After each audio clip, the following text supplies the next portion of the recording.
On parle de formation, mais on a l'impression que c'est tout sauf une formation. C'est un groupe, c'est un vrai groupe, on est tous ensemble, on s'écoute, on s'entraide. C'est un territoire de liberté, arriver à se dépasser, à passer un cap qu'on n'aurait pas forcément fait seul.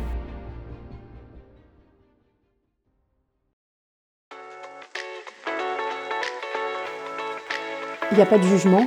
On a la chance d'avoir des personnes hyper réceptives face à nous qui nous permettent de se sentir à l'aise, de se sentir bien et de pouvoir se dépasser soi-même en fait et d'oser. D'oser. J'ai eu plusieurs expériences en alternance, sauf qu'à la suite de l'une d'entre elles, j'ai malheureusement été en épuisement professionnel. Et donc j'ai décidé de m'inscrire au parcours Y croire et agir pour pouvoir retrouver un petit peu de confiance en moi surtout.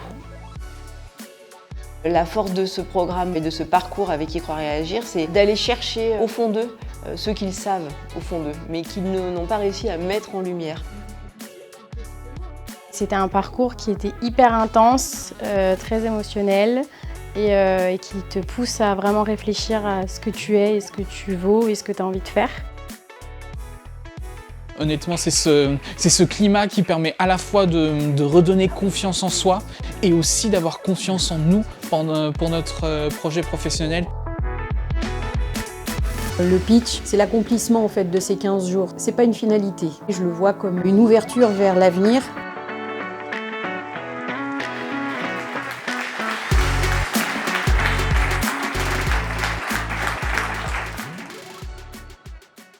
Le travail, c'est aussi le moyen qui nous permet d'être utile, qu'on peut avoir le sentiment qu'on contribue à quelque chose de plus grand que nous. Et vous êtes aujourd'hui les premiers témoins de ce moment où il se révèle. Bonjour à toutes et tous, merci d'être présents, les attendu ce soir. Très créative, multipassionnée, de café en café, de trouver un petit espace. L'histoire, sur la géographie. Parce que déjà à l'époque, j'avais envie de travailler dans tout ce qui était communication, relationnel, management. Je suis curieuse, persévérante, attentive.